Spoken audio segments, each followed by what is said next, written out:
Welcome to Killer Women with your host, best-selling author, Danielle Girard. The Killer Women Vodcast is pleased to be a part of the Authors on the Air Global Radio Network. To learn more about Danielle and her books, visit her at www.daniellegirard.com, and to access all of our vodcasts, go to youtube.com/Authors on the Air. And now, Danielle's next killer woman.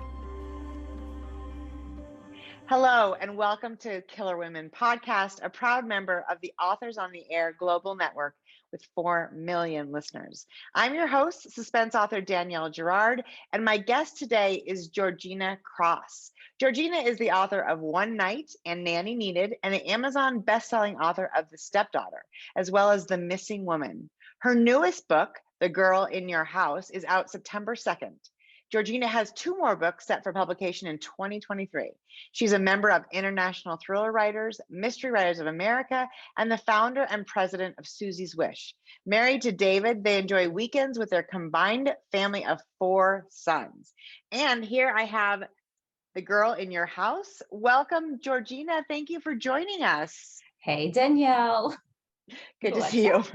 Georgina and I just met for the first time in real life at Thriller Fest this last summer, which was so fun. And we're going to get to see each other again at BoucherCon, the World Mystery Conference. If you haven't looked into that, it's for readers and writers, and it's super fun this year in Minneapolis.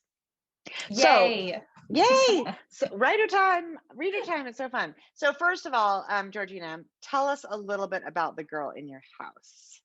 The Girl in Your House. Okay, so it's my 3rd book with Bookouture. They're under Hachette Publishing, and they're more of a digital publisher, but they also print around the world, so paperbacks as well. But The Girl in Your House, after writing The Stepdaughter, that was my very first book. It was so successful, and it was such a surprise. It was my debut, and I really didn't know what the hell to expect. It was COVID. It was awesome, September release of 2020. So I just sat back and watched the reviews come in. And after seeing the response to that, the whole concept of this neighborhood, the people in the home, not so much a locked door mystery, but just the characters within a home and how do they trust each other, whether or not they should trust each other. It made me think, okay, not that I wanted to cookie cutter another book down the line, but it definitely popped the idea into my head. My editor helped too, of who else can we have in a family that should we trust them or should we not trust them? And that's The Girl in Your House. So you have a little experience at that, right? Because you have a blended family. And so I am the girl in your house. Yeah, you are the only girl in your house. Yeah. Okay. So basically, tell us a little bit about the premise of The Girl in Your House. Okay. So it is 2 sisters. They are estranged. They haven't spoken in quite a few years. And as we dive into the book, we find out a little bit more why. But the book kicks off with a fire. So the family home burns to the ground, and the older sister, dies in the fire. And the only one who survives is the 16-year-old niece. And so out of the blue, the other sister, who is living in Alabama, which is where I live now, finds out that even though they're estranged and they haven't spoken in quite some time, she is responsible for this teenage girl. And her sister willed her to come live with her. And so there's a lot of trepidation. And as we turn the pages, we find out why, and why the niece is so skeptical as well. And it just builds up to the suspense point with an ending, I think, that is pretty damn cool.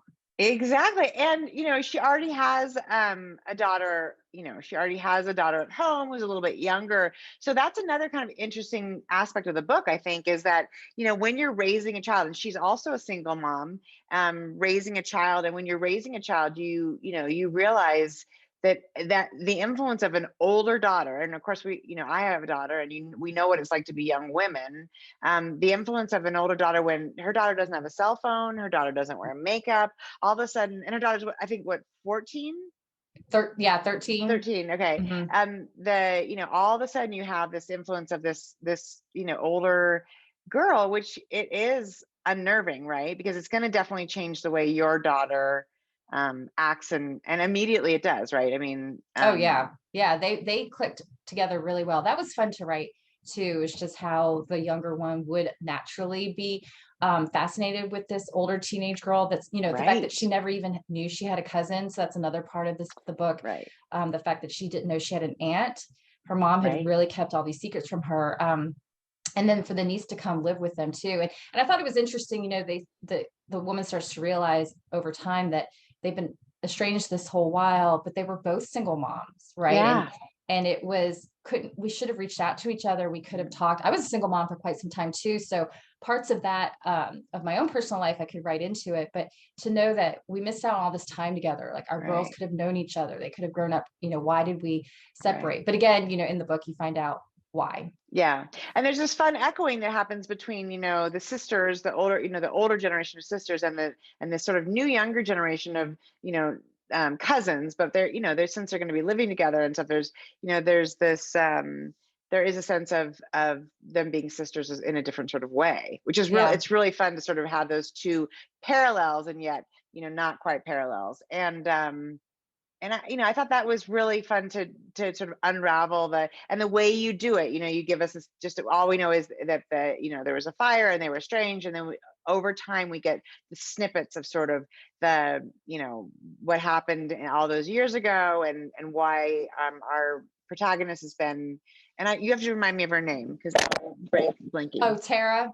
Yes. Yeah, Tara. I was laughing with someone the other day. Like, I'm so afraid that people are going to think I'm obsessed with fire because it's actually one of my worst fears. Maybe that's why I write about it. It's one of my worst fears, as I'm sure it is with so many people. Absolutely. And my first book, it was the girl goes missing at the same time that the neighbor's house next door burns to the ground. And so while everybody is paying attention to this fire, no one's necessarily looking next door. And there's a 5-minute window where the girl goes missing. So that's how that book kicks off. And so there were promo pictures with like matches and, there's a swimming pool. And my friends were, wow, okay. And then I write the missing woman. There's no fire in that. And then the girl in your house, starts off with a fire. And then the niece comes and lives there. There are several fires outside that Tara doesn't know what's happening. And they're going to think that I'm obsessed with it. But actually, like, that is interesting. Like, let's talk about that. Because I do feel like in many ways, people ask, like, why do you write such dark books, right? And that's been true for me as well. There's something happens to a child, and people are like, how can you even write about that when you have children? But I think that's the idea, right? We are working through in sort of in a roundabout weird way, maybe, the things that scare us the very most. And for you, this makes sense that you personally are dealing with these people, these sort of strangers, if you will, in your home, because that's exactly, I mean, in the worst scenario of your relationship with David, with these two boys who aren't your birth children, although now they're your sons, you are also like, what would happen if one of them turned out to be, not what you expected, or and because you have the younger children, there is some sort of parallels between your life and the book, right? Oh yeah. I mean, with the stepdaughter, it was probably easier to make it a daughter since I only have 4 boys. So I could like emotionally detach myself from this girl that goes missing. But in the dedication I wrote, and I love my 2 stepsons. They've never told me that I'm a wicked stepmom, but I think it is different when there is a stepmother, stepdaughter situation. I have to imagine it's a lot more emotional, especially when the birth mom passes away. Right. And so you are becoming like a replacement mom. But no, my 2 stepsons, their mom is alive and well, and we get along. And so, but yeah, it's the girl in your house, like I said, it was for me to write as a single mom. But also I found it interesting because for so long with my 2 children, we were tight, it was the 3 of us. And my older son was almost, he was like the man of the house at a very young age. And we just had an understanding between us. And even though David, we've been together for so long, we've only been married and living together 3 years. So it has to be tough when all of a sudden they see a parent or they see a child gravitate. And so in the girl in your house, it was Tara and her daughter Cassie she says it several times. It was just the 2 of us. It was always just the 2 of us. And then you see that she is spending time with this niece, this young girl that she no longer knows. She hasn't seen since she was a toddler. And, they're closing the door, right? They're having their secret girls club as which she, do. Tara wants that. And at the same time, of course, that feels like a threat to sort of the relationship she and Cassie have, and also to Cassie herself, right? Because when you are a single parent, every single decision, all the input comes from only one person. There's nobody to balance that out. And it sounded as though, I mean, from what we learned about Tara's sister, they became sort of more and more reclusive, so for Hannah, the experience, who's the stepdaughter, or not the stepdaughter, sorry, the cousin, the niece who comes to live with them, it's even more pronounced, right? That she had very little outside influence, and so she's with good reason has a lot of trepidation about what's going to happen when this new child enters their orbit. So is this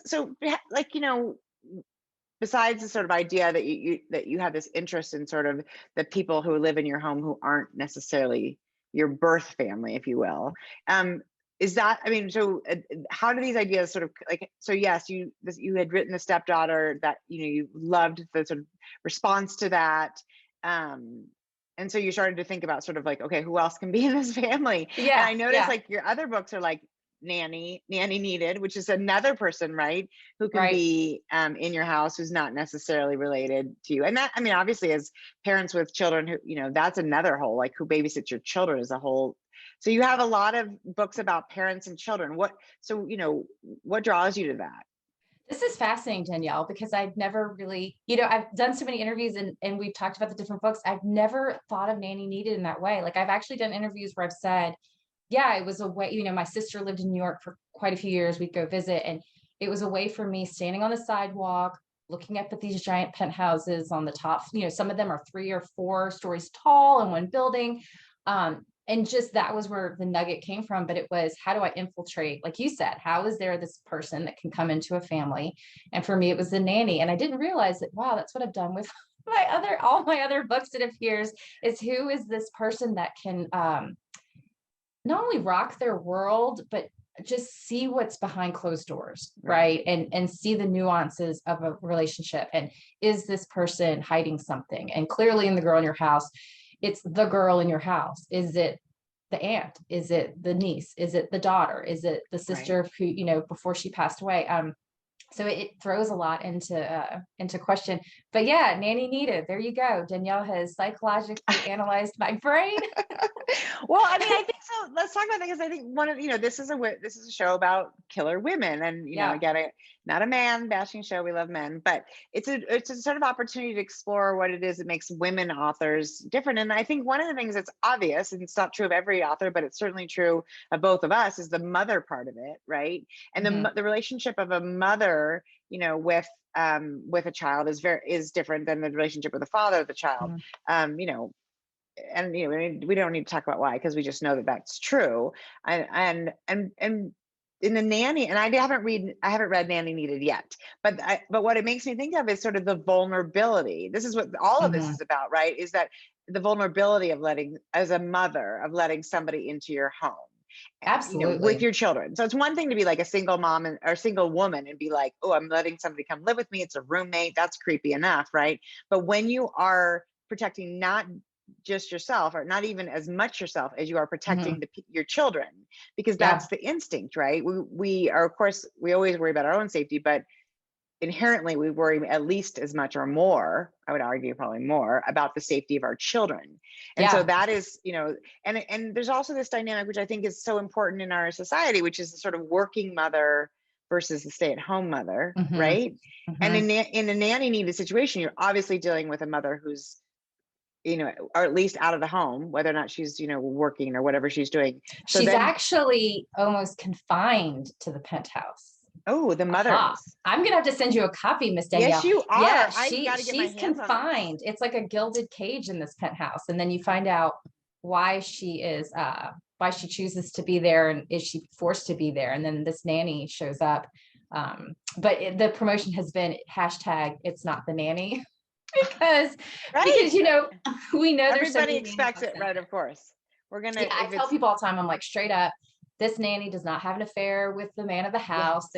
She's not trying to steal the child. She's not trying to kill the mother that lives right. Well, that's good. So that makes, because we have read that nanny book, which is, I mean, and that's, it's a trope, of course, but it's a successful one. And we love those stories too. I mean, the hand that rocked the cradle is sort of seared in all of our brains, right? Yeah. But I love that idea too. But again, it's you've got this mother who's living in some way vicariously through this woman who gets to leave the penthouse. You have to send me a copy of this book. Yeah, it's pretty fun. That one's with Bantam, so I'm allowed, I should air quotes, allowed to be edgier and use curse words, and I can have a lot more. I can basically suspend some belief in those books, because my editor encourages me to do that. Whereas these other ones, like Girl in Your House, it's more neighborhood. It's more realistic of, could this happen to someone down the street from me? Could this happen in my own home? What would I do? And I want to talk about something you brought up earlier about why we would write something like this. Like before the interview started, I was like, Danielle, I've read some of your stuff. And then I read Savage, and I know you're a thriller writer, but Savage is intense. I mean, it starts off intense. Like, you do not slide us in slow. But yet you're like one of the loveliest, happiest, smiling, people. That's always like, how does somebody who looks so normal write such dark stuff, right? You get that all the time. I met you at Thriller Fest. I was like, I love this woman, and she's laughing the whole time and going into other people's rooms wearing her pajamas for palm readings at like midnight. That is true. I did do that. Yes. and so, but I think I've heard other authors say this, and I copy it from them. But I think so many of us, we tend to be more cheerful and bubbly because we exorcise our feelings. Like we get them out on the page.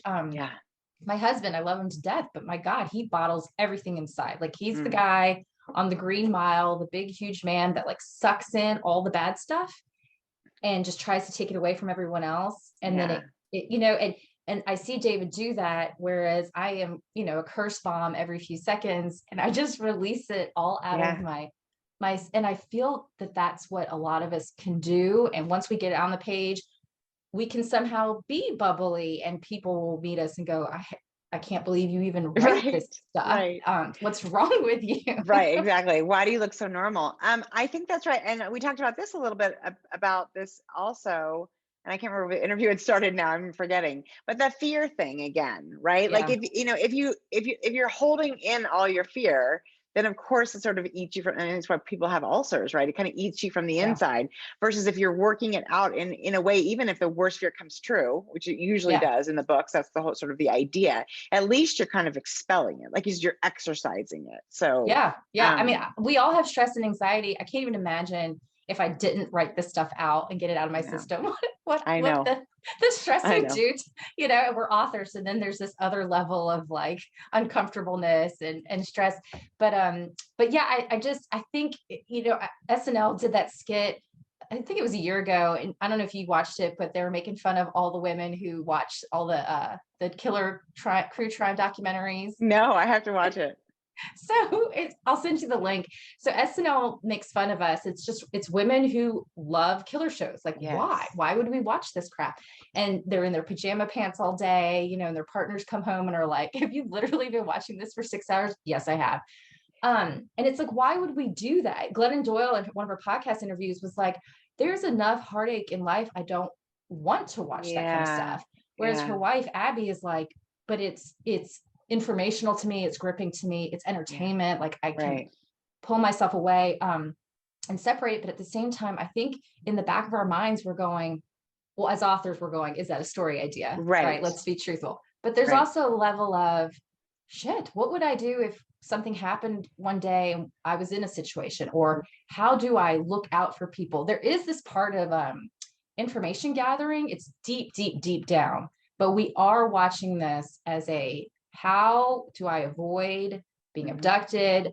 There's a fascination to the killers. What in the hell were they thinking? Psychopaths are just so frightening, but fascinating. Right. And that's, how do I that's killer women. How do I not raise a psychopath? Right. How do I make my daughter aware of what, psycho or sociopathic behavior looks like?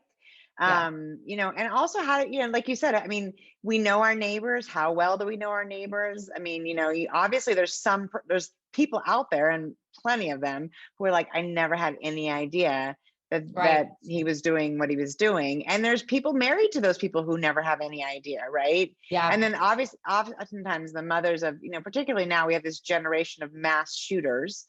They're young white men almost exclusively, right? Hmm. And there are mothers out there who are like, oftentimes single mothers. They're doing the best they can. They're working multiple jobs, so and they're like, I don't know I how had no this could have idea. happened. Right.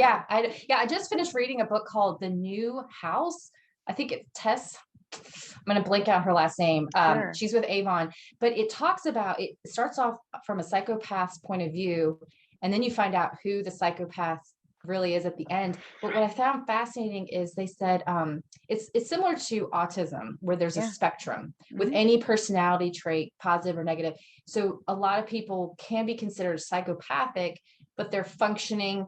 They learn through like reactions from family members or friends. Oh, that's not the right thing to do, or they don't seem happy, so probably shouldn't repeat that, or this is how I should respond and say I'm Right. sorry. Right? Right. They learn empathy. They can learn it.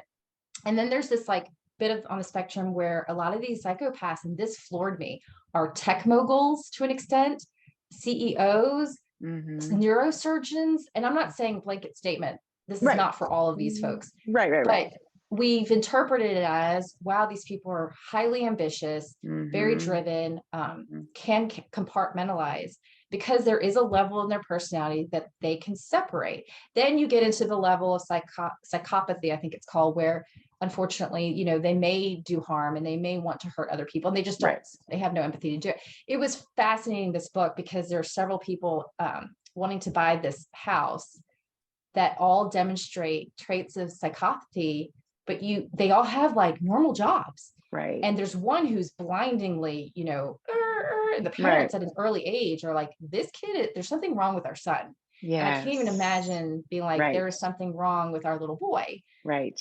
Anyway, if you get a chance, New House. I will. That's like the nurture nature question, right? Like, Yeah. and I think it's like you said, if it's a spectrum, then oftentimes, the right environment for a kid can avoid sort of the tragic outcomes that we see, on these TV shows. And Yeah. sometimes, of course, even the right upbringing doesn't do it.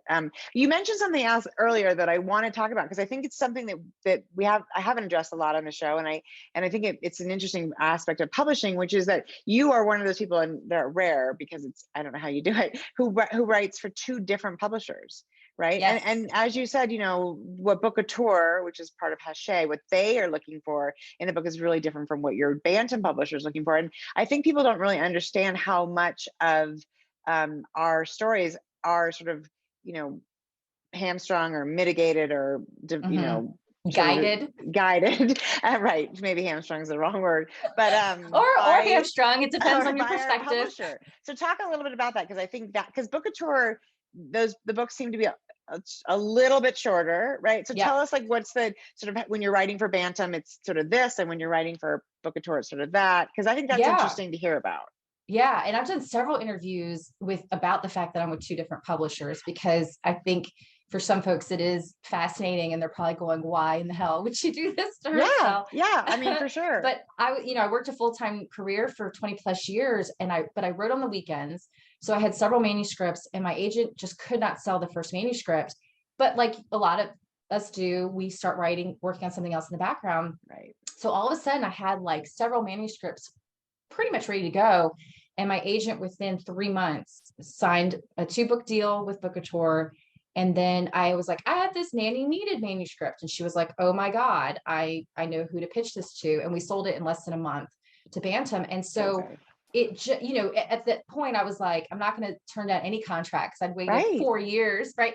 But now I'm with two different publishers. So it was hairy. That first year, I really think it was the adrenaline that got me going and kept me. And then I was hired. Oh my gosh, Danielle. Then I was hired that same year to ghostwrite a book for a local woman who is a businesswoman. She started her own career, her own company. Gosh.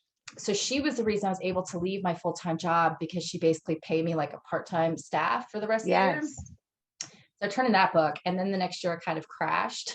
Yeah. But Right. This I is had all while raising, at least 2 kids by we were yourself, virtual learning. and then yeah, right. We're virtual learning. It was amazing. I think my husband almost Ah, left me, and I was just very irritable. I was just tired, but at the same time, I was yeah, like, I'm finally doing doing it. it. And so to Yeah. answer your question, sorry, it was a long answer, but to answer No. your question, that first year it was just, okay, how do I handle 2 different editors? Because it is like 2 different bosses. They are our Totally. bosses. But I had 2 of them, different personalities, both had their own specialties and 2 different timelines. So contractually, I had to put it all on my calendar. And so it was a little hairy, but then the next year when they both wanted to re-sign me, it was amazing. So I signed again. But then it was, hey guys, we should probably, because of a marketing standpoint, we need to really try and separate Georgina's books, just because, and I get where they're coming from, the marketing efforts, they don't want it to overlap. It kind of mucks up some stuff. So we made some conditions. So the contract was amended that Bookouture books will not be published within 4 months before or 4 months after a Bantam book. That gives a window for marketing to Yeah. kind of do its thing and see how the books are selling. But also we went another step further, that Bookouture, they could be shorter. So there's still like 70, 80,000 words. And to make it another step further, I said, I'll stick with the neighborhoods because they really do like the domestic suspense angle. Yeah. But I'll leave them in the South because Yeah. I live here and all of our neighbors are like, oh dear God, please don't tell me you're writing. That's Right. not me. About mine. You're not writing about our neighborhood. Right. Yeah. Right. Well, 2 of the books are set like near where I live. One of the books, The Missing Woman, is my old neighborhood. And so I get messages all the time like, who is this based on? And there's street names. And so that's a lot of fun. And people down here are they're super excited that there are books that they can relate to. There's not enough drama in the South, Danielle. So I might as well bring I've some. always thought the South seems sort of dry on drama, for sure. Oh no, we have lots. I mean, there was a murder up our street with a doctor.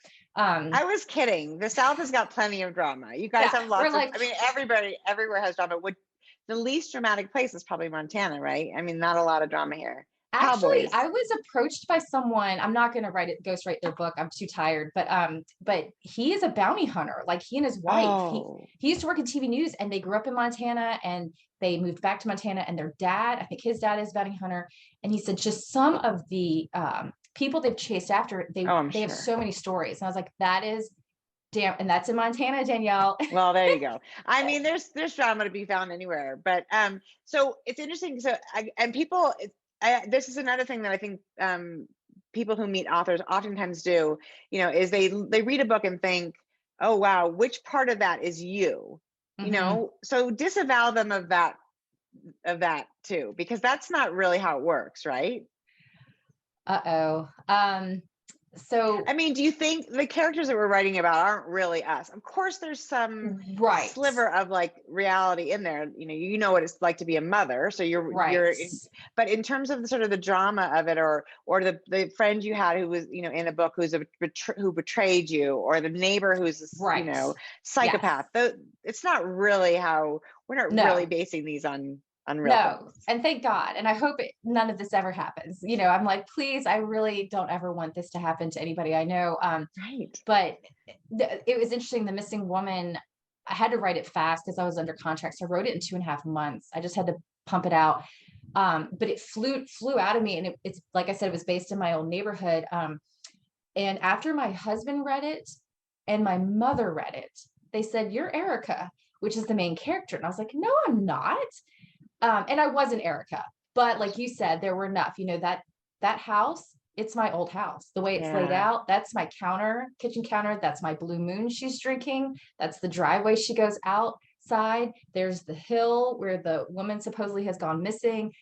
So yeah, and use what you know, right? I mean, if you're going to picture something, obviously, if you'd really gone through something, traumatic like that, you probably wouldn't write about your house. But I think it is important. Like, and that's a thing too. I mean, I think, and I don't know how you do this, but I think it's really important when you're writing, especially like you said, sort of where you're in the house a lot, you got to understand exactly you got to walk in and know where the kitchen sink is and the refrigerator and where the bedrooms are. And, because if you don't, I think it's really hard to write about the inside of a space, and you're not all of that has to be in the book. In fact, probably not all of it should be in the book, but you need to know, like, hey, she put it on the counter beside the sink, and you know exactly in your head, where that is and how it Oh faces, yeah. I faces the think, back of the house. we're all so visual. So we're writing setting, so many of us, the setting is like another character, really. Yeah. But if it's not another character, yeah, we definitely envision and have to see it in our minds, because in a weird way, we're playing it out like it could be a TV show one day, or it could be a movie one Right. day, or it's just a movie in our own heads. Right.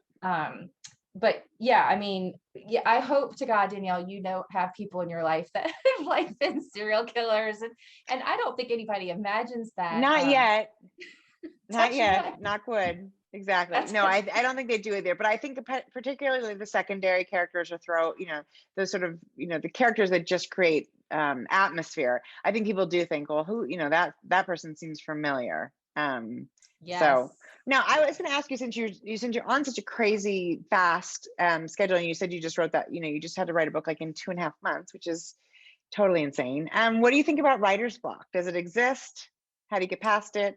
I used to believe in writer's block, but now I believe that, because I experienced it several times this year, don't get me wrong, and last year. I do believe we think it's a writer's block, but it's really interpreted as, or it's really boils down to, there's some sort of anxiety in our minds. There's something distracting us, whether it's the kid that's moving into college, whether it's an issue with a parent, a husband, a partner, whatever. Waiting for feedback from your editor, like just anything can get in the way. And burnout is another factor too, but I do believe that is writer's block, when we cannot, because I've done that, where I'm like bashing my head against the keyboard. Mm-hmm. I was doing it last week. I have a book with Bookouture that I have to turn in mid-October. Coming up. I just started it 2 weeks ago, and last week I'm like bashing my head against keyboard, repeating the sentences, and I was like, what is going on with me? And it's because I'm waiting to hear feedback from my editor about my Bantam book that I turned in July. And the kids were going back to high school. And so that's the writer's block. Once you can clear your mind, I feel as if that's when we're able to sit down and write. But unfortunately, that's also when we become authors, like we become so tunnel visioned, right? Because when we reach that glorious state, we are so in the zone, forget the spouse, forget friends, like dinner, everything. right? Wait, what was I supposed to do? I didn't do it. Yeah. We're supposed to feed you. Sometimes the writer's block, I think, also is a way of sort of the your subconscious saying there's something not quite right about the direction you're going. Are you do you plot a book out, or are you a pantser?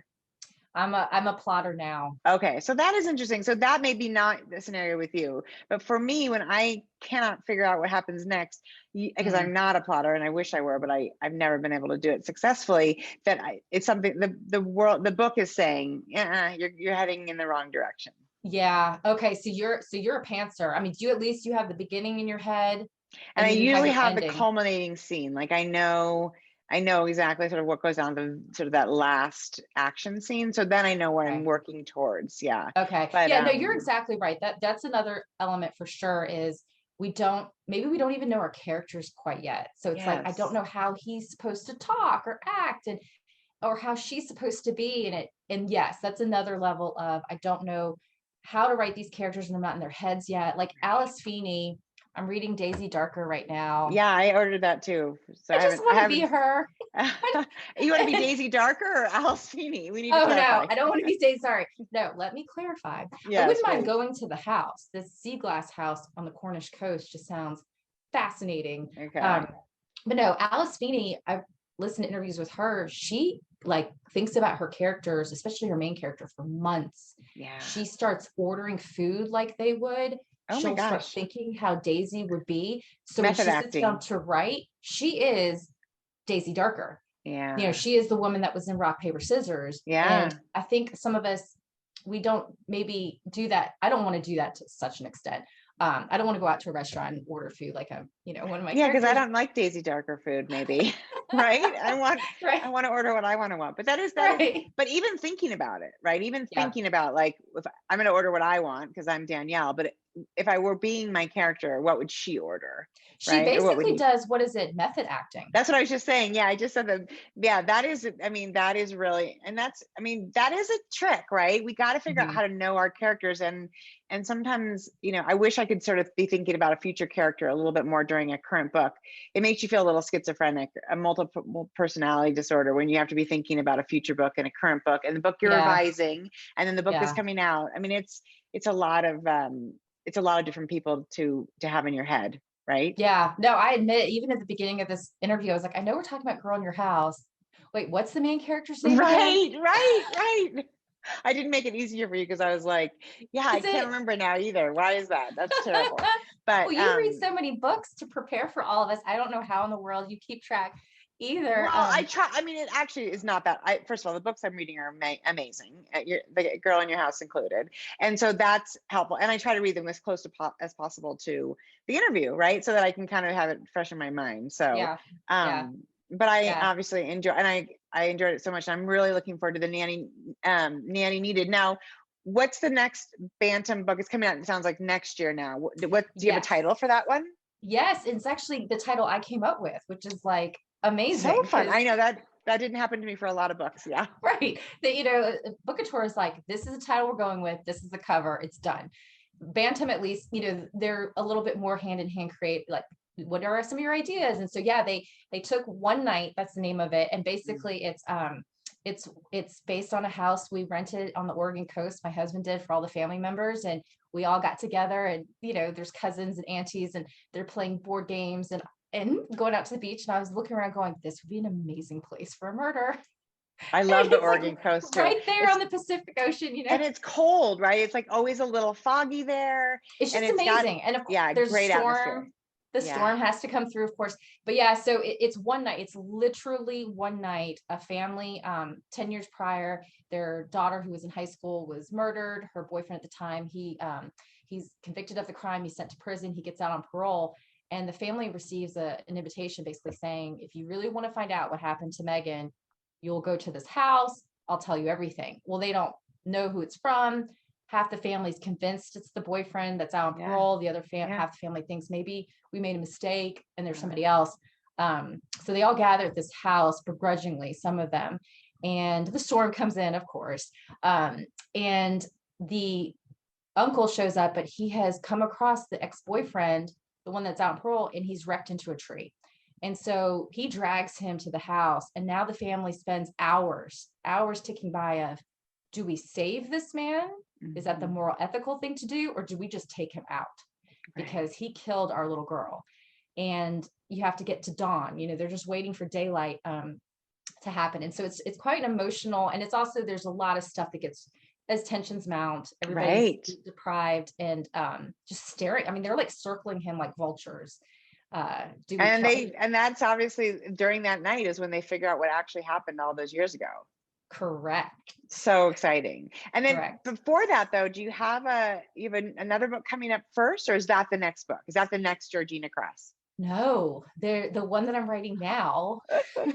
Yeah, let's talk next year when I'm like, I'm so tired. The one I'm writing now that's due in October, that'll come out in April. So that's another Bookouture book.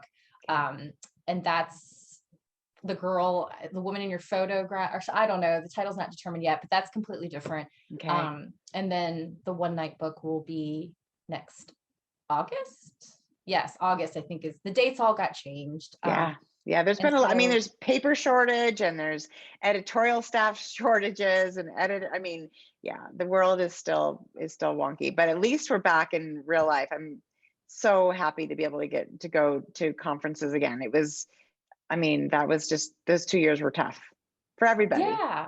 Well, and that's why we'll all get to be together at VoucherCon. So what you had Savage, the ebook, which you said had a ton of downloads, which is awesome. Thank you. And then Savage Art. Yeah, that was my very Art. first book. And it had its 22nd birthday. So it was free for a couple of days, which was fun. And it did have, I think, 30 something and change. So that was fun. It was fun to give it away. Yeah. Are you going to do more of those, you think, or? The free I mean, books. It's a great promo idea. I mean, yeah, the nice thing about those, those first books were from Penguin Putnam, but before really ebooks were a thing. That's how old I am. My first book came out in 2000. Okay. So long time ago. And so I was able to get the rights reverted, which was something you could do kind of around 2012 before ebook, and so the first 9 books, actually, my first 9 books are all kind of under my control. So yes, I can, and as they have birthdays, which they will, we can celebrate them. It's interesting to be your own marketing machine. I mean, I guess all of us have to do that a little bit, right? The industry you get requires. to set your price points, and you can do these flash promos like this weekend only, like what you did with Savage Art, which I think is so cool. And the price is now $5.99 or $1.99, right? And because that's the thing with Bookouture is they've been able to do so well because the man who started it pulled out of a major publisher and wanted to focus on low priced books because he was looking at the math. Right.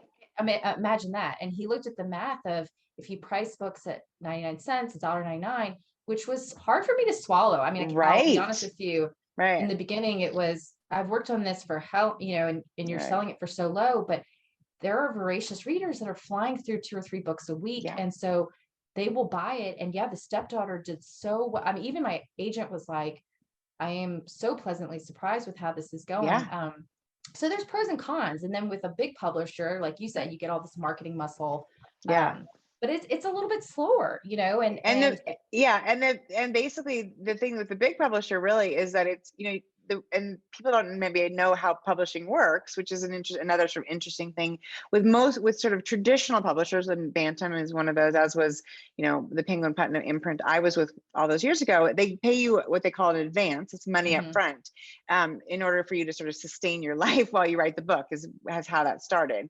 But a lot of times you don't sell through, which means you once you get your advance, then as you sell books, they sort of reduce the amount of advance that that you've earned.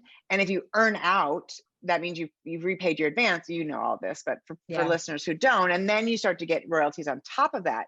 And for a lot of authors, they never do earn out. The advance is big enough, or that they don't earn out. And with these small publishers, and Thomas and Mercer, who did my last 6 books, which is obviously an imprint of Amazon, works exactly the same way. You get a very small advance, and you think, oh my God, that's not enough to sustain me as I write the next book. But those books earn out really quickly, and then you get like a paycheck, which is, for an author, really different. Right? Are y'all paid every month with We are. Mercer? That's wild. So yeah, I mean, I've talked with people where I'm like, after being in corporate America for 20 something years, I know, and getting a paycheck every 2 weeks, now I'm like, I don't know if I'm getting paid in 6 months. It could be 4 months. I don't know what the amount's going to be. I don't check my sales rankings just because I'm like, don't want to do it. Yeah, it just makes us what it is. It makes us crazy. So it's not. And then it's like bonus when the money comes. But so Bookouture pays quarterly. Okay, yeah. Which that is amazing, as I'm learning. But Thomas and Mercer, that's even more amazing. I know. Month. And then Bantam, it's 4 payments over 2 years for the book. And then if they earned out, though, they would pay quarterly as well. Right. Yes. Yeah. And so that's starting to happen because Nanny Needed came out last year. But it's wacky budgeting, and it's so hard. It's so hard to plan your life around that, right? Especially that's why so many authors have another job, or they're eating, ramen noodles and soup with their teenagers, because it's like, wait, I'm supposed to live on how much money for 2 years? But yet we love doing. Like, I can't even imagine, and I'm sure you're the same way. It's like we can't imagine not writing. So are you? No, it's a labor of love. It's a labor of love. And actually really, I think 90, I mean, there's obviously, there's other people, there's people out there who don't have to eat ramen or worry about it so much. But for most of the working writers, 98% of us, right? We are, the money is not the reason that we do this, I think. Right. And that's why we continue to bash our heads against the keyboard and plot or pants or figure out the books. I have a tip for you. So when I plot, I mean, I'm talking, it is chapter headings with bullet points. Wow. That's it. But still, that's amazing that but it doesn't take long. It doesn't need to be overwhelming. I know people who do pages, especially fantasy writers, they Oh, well, world build. world building is a whole different deal. Yeah. I get that, but I'm like, I'm not going to write 20 pages of an outline because that could have been 20 pages of a book.